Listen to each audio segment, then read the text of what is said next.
हाय दोस्तों, नमस्कार। Tips and tricks में आप सभी का स्वागत है। और आज हम बात करने वाले हैं उस मुद्दे की जिसने आपको मार्च और अप्रैल मंथ के अंदर बेहद परेशान किया। दोस्तों, पेज़ैप ने एक ऐसा ऑफर लॉन्च किया है जहां पर अगर आप स्कैन करते हैं भारत क्यूआर कोड को तो ऐसे केस में आपको 10% का कैशबैक मिलता है। और उस कैशबैक की मैक्सिमम लिमिट जो उन्होंने बता रखी थी वो थी 250 रुपए। ये ऑफर कोई नई बात नहीं थी। जनवरी फरवरी के अंदर भी ऑफर था, दिसंबर मंथ में भी ऑफर था, बट दोस्तों इस बार मार्च मंथ में उसने सारा का सारा कैशबैक आप सबका खा चुके हैं। और ऐसे केस में आप में से किसी को भी उन्होंने कैशबैक नहीं दिया है।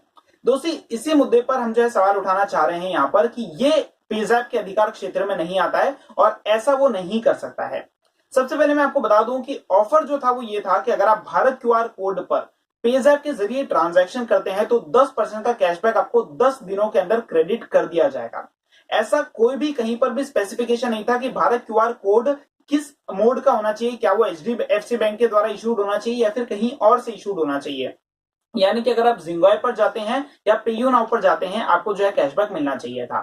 बट हुआ क्या, 19th ऑफ मार्च या 20th ऑफ मार्च को पेज़ैप ने टर्म्स में बदलाव कर दिया।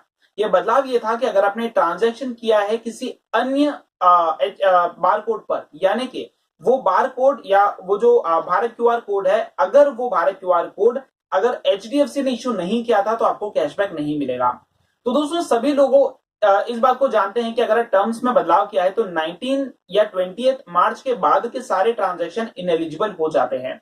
बट दोस्तों ये क्या बात हो गई कि 1 तारीख से लेकर के 19 मार्च या 20 मार्च तक के भी ट्रांजैक्शन उन्होंने इनएलिजिबल कर दिए। तो दोस्तों इन सब के अंदर आप सभी का भारी नुकसान हुआ। इवन मैंने भी 2-3 ट्रांजैक्शन किए थे और ऐसे कई सारे यूजर्स हैं जिन्होंने 4-5-6-7 ट्रांजैक्शन कर लिए और उनका सारा का सारा कैशबैक जो है वो कैंसिल हो गया।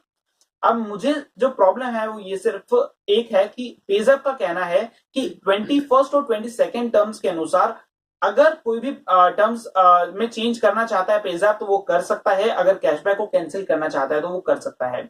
मेरा एक सवाल है कि आप खुद बताइए, 4-5 ट्रांजैक्शन के बाद में क्या कोई इंसान 21st या 22nd की टर्म्स पर जाता है? साथ ही साथ एक नॉर्मल वे के अंदर बताइए कि जिस इंसान ने 1 तारीख को ट्रांजैक्शन किया था क्या उसको 11 तारीख को कैशबैक नहीं मिल जाना चाहिए था? और अगर उसको 11 तारीख को कैशबैक मिल जाना चाहिए था तो ऐसे केस में तो उसको कैशबैक पहले से मिल जाना चाहिए था। 19th और 20th को जो टर्म्स चेंज हुई हैं उस तक तो उसका कैशबैक उसको अकाउंट में भी क्रेडिट हो जाना चाहिए था। आपने कैशबैक नहीं दिया। तो दोस्तों इसका मतलब यह है कि पेज़ैप चाह रहा था कि कैशबैक देना ही नहीं है और 19th और 20th को जाकर के उसने टर्म्स में चेंज कर दिया। अब इसका सीधा मतलब ये होता है कि 1 तारीख से ही उसको ये पता था कि जितने भी ट्रांजैक्शन हो रहे हैं मुझे कैशबैक नहीं देना है और इसी के चलते उसने 19th एंड 20th को जो है टर्म्स में बदलाव कर दिया। मैंने एक सजेशन दिया पेज़ैप को कि इन सारे कस्टमर्स जिसने भी पेज़ैप को यूज किया है उनके लिए एक और काम करें, एक ऑफर लेकर के आए कि 1 लाख रुपए का ट्रांजैक्शन करें और 20,000 रुपए का कैशबैक पाएं।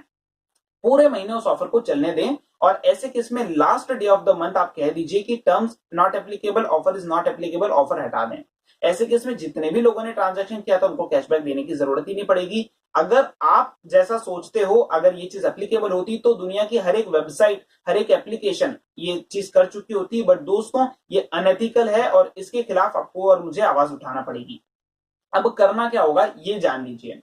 दोस्तों करना आपको ये होगा कि आप जाइए डिस्क्रिप्शन में और वहां पर जाके आपको मिलेगी नेशनल कंज्यूमर हेल्पलाइन का नंबर। आप वहां पर जा करके अपनी कंप्लेंट को दर्ज करवाइए। जैसे ही आप अपनी कंप्लेंट को दर्ज करवाते हैं विद इन 2 to 3 डेज आपको पेज़ैप जो है रिप्लाई करेगा कि उनका क्या व्यू है आपकी इस कंप्लेंट को लेकर के। दोस्तों एक इंसान की कंप्लेंट पर इसका सॉल्यूशन नहीं मिलने वाला है, इसलिए हमको बल्क में जाकर के कंप्लेंट करना पड़ेगी और जैसे ही कंप्लेंट पेज़ैप के पास में पहुंचेगी उसको डर करके सारा का सारा कैशबैक आपको, मुझे और सभी लोगों को जो है रिलीज करना पड़ेगा।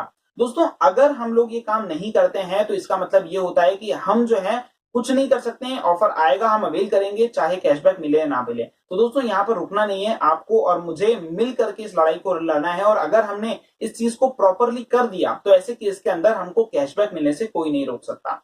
साथ ही साथ सेकंड काम आपको ये करना है कि एक ट्विटर की लिंक दूंगा, मैंने इस कंप्लेन को ट्विटर पर पोस्ट किया है अपने इस वीडियो के साथ में। आपको उस ट्विटर की ट्वीट को रीट्वीट करना है ताकि जो है पेज़ैप पर इतने बार ये पता चल जाए कि बार बार लोग रीट्वीट कर रहे हैं, बार बार लोग इस चीज का साथ दे रहे हैं, तो कहीं ना कहीं जाकर के उस पर इंपैक्ट पड़ेगा।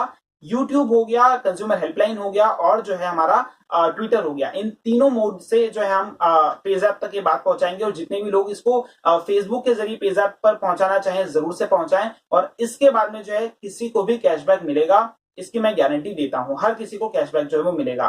तो दोस्तों साथ चलते हैं इस लड़ाई पर और जो है कैशबैक प्राप्त करते हैं। आशा करता हूं आप जो है मुझसे सहमत होंगे। कमेंट सेक्शन में मुझे अपनी राय बताइएगा और दोस्तों फिर मिलेंगे एक नए वीडियो एक नए ट्रिक के साथ में, तब तक के लिए खुदा हाफिज, धन्यवाद, बाय बाय।